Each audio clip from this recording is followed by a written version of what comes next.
Hi guys, and welcome to part 80 of Skyrim Mod Sanctuary.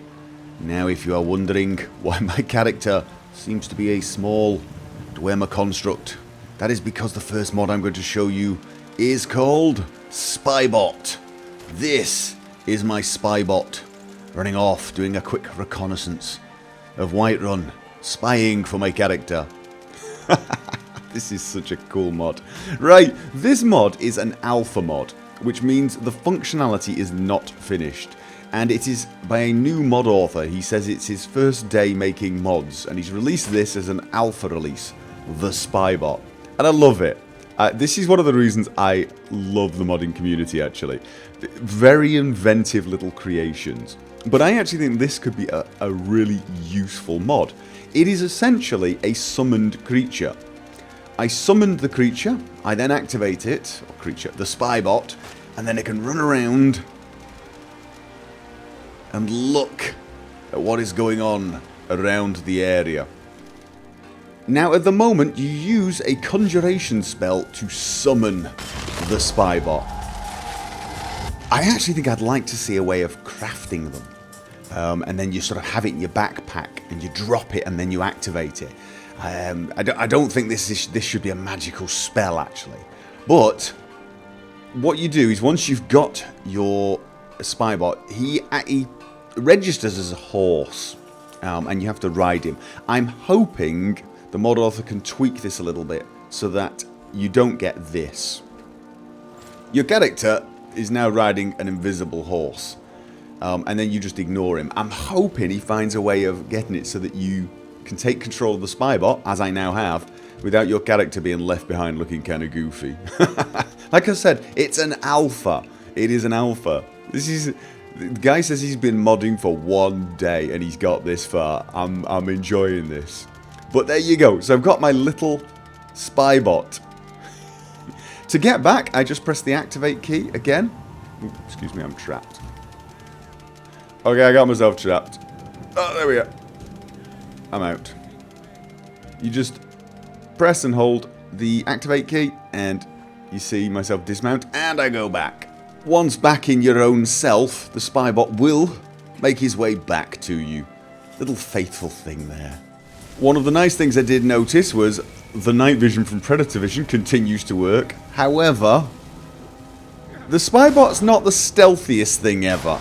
And if he gets killed, control is passed back to you, and you are staggered a little bit, but you are not dead. However, the people attacking me, or attacking the bot, have not yet found me, so it doesn't give away your position, so it's actually a very good way to scout ahead.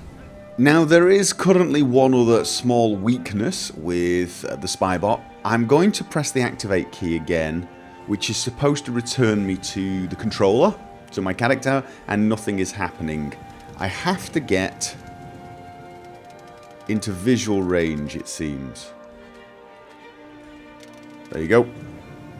I can now activate. So there does seem to be some small issues there. You need to have line of sight or within a certain range.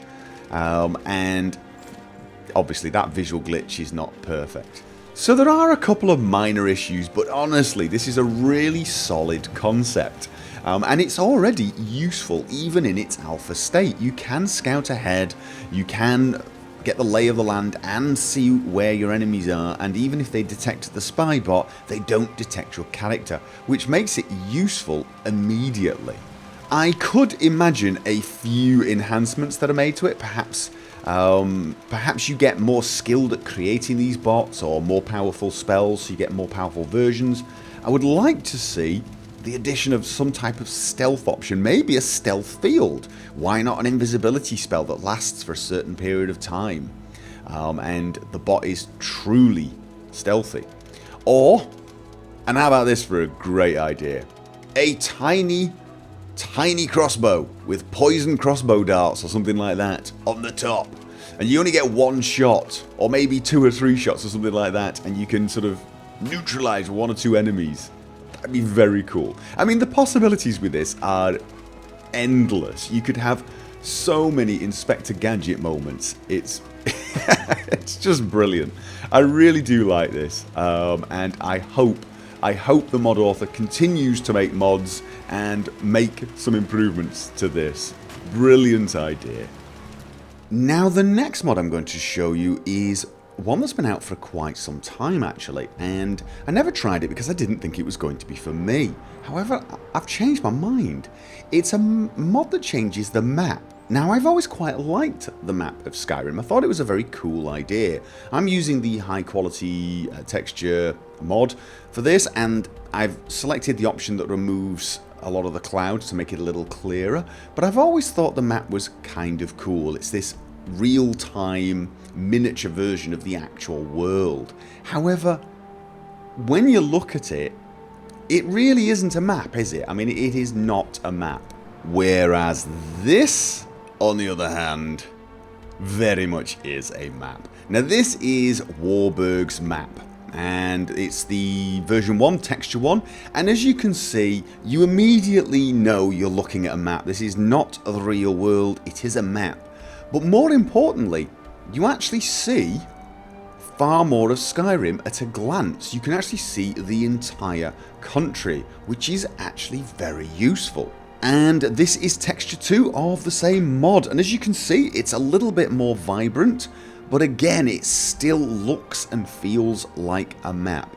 I actually prefer this one because it has mountains drawn on it, which I think makes navigation a little easier. But in fact, both maps actually make the whole navigation process a little easier. It's far easier to see, for example, Falkreath to Winterhold, and at a glance, see the journey you should be making. You don't have to go backwards and forwards like you do with the normal map. You can see it all at once at a single glance. But I also think it's a little clearer. You can see the roads very clearly marked. You go through these mountains here, you go up to Winterhold. I think it's somewhat clearer than using the vanilla map. You can also see the boundaries of all the holds clearly marked, so you will know when you're in Whiterun Hold, for example, as opposed to Falkreath Hold. You can see when you've crossed the border. But more than that, I actually find this a lot more immersive. For a couple of reasons, really. The first reason is, quite simply, it looks like a map. If you were carrying a map around in your backpack or in your pocket, it would look something like this. It would not look like a miniature version of the world. And so, I kind of feel a little bit more immersed in the world. I actually feel like I'm navigating for real. But the second reason is that it actually reminds me of the sort of maps you get in fantasy books at the front of the book somewhere, or in most other games. Most of the games, when they have a map of the world, they always have something like this. When I first started playing Skyrim, I liked the cool new 3D real map. But now, I actually realise I miss this kind of thing. Now, I say it's more immersive because it does look more like a map that you would actually have in your backpack, but there are some key differences, and I don't know if you can see it as I move around, but the map is actually 3D. Can you see the mountain? It's more noticeable if I zoom in. If you look as I scroll past the mountain, it is 3D, and for example, if I go down to Riverwood and then I move across, it moves the camera up as I go to the peak. I didn't do that, it moves up. So it is in fact a 3D model rather than a map, even though here it just looks like a map. It is still 3D, but it's a kind of cool effect. And it behaves like the normal map in every other way. You can fast travel. If you don't mind fast travelling, you can zoom in and out to get a better view. It just, I mean, in every way, it's just as functional as the normal map. It just looks kind of cool. Now, if you are using Sky UI, there is one thing you will notice immediately. When you open your map, you get this Sky UI error code 5. Do not worry about this. There is a way to disable it. It's just telling you it's detected that the map has been replaced by another mod. The way to fix this is to go along to the mod configuration and go along to Sky UI. Then go to Advanced And where it says Swift version checking, deselect the map menu. And that is all you need to do. And one thing you should do now is save your game, because that setting gets saved in your game. And now when I go to the map, no warning. I'm actually quite surprised how much I like this map. How much I like the mod. I find it really immersive. I think it's superbly high quality, and in general is actually more useful than the normal map. I think I'm going to be keeping this one in my load order. And the last mod I'm going to show you is something for all you budding evil dark lords out there. It's a mod that changes Soultrap, specifically the sound. Now Soultrap is an annoying spell. It has this horrible kind of whooshy, windy sound, and it's one of the things I always sort of mod away now, make it really nice and quiet. But for an evil character, perhaps that's not the right way to go. And if you agree, there is a new mod out called Demonic Soultrap Sound. What can I do?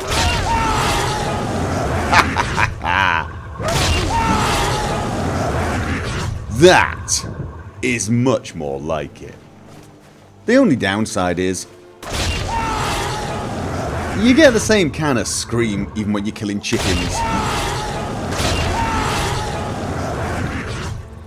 It would actually be nice if you could make it so that the sound for soul trapping someone into a black soul gem was this sound, and it used the normal sound for white souls, but I'm guessing that's probably quite difficult. Oh, and the scream does sound male, so maybe it'll be off on the female characters. And that is it. There is not a lot else to tell you. You hit things, they die, and their souls scream in agony. What's not to love? Oh! Some people won't die. Come here! Oh, that's better. And on that incredibly cheerful note, I will bring this video to a close. I am, of course, going to end this video with screenshots that you have been posting on my Nexus page. Once again, a big thanks to everyone who is contributing there. I do appreciate it. I will hopefully have another episode of this series in a week's time, and of course I'll have plenty of other videos in the meantime. You are more than welcome to join me for any of those. I look forward to seeing you guys next time, and until then, as always, have fun.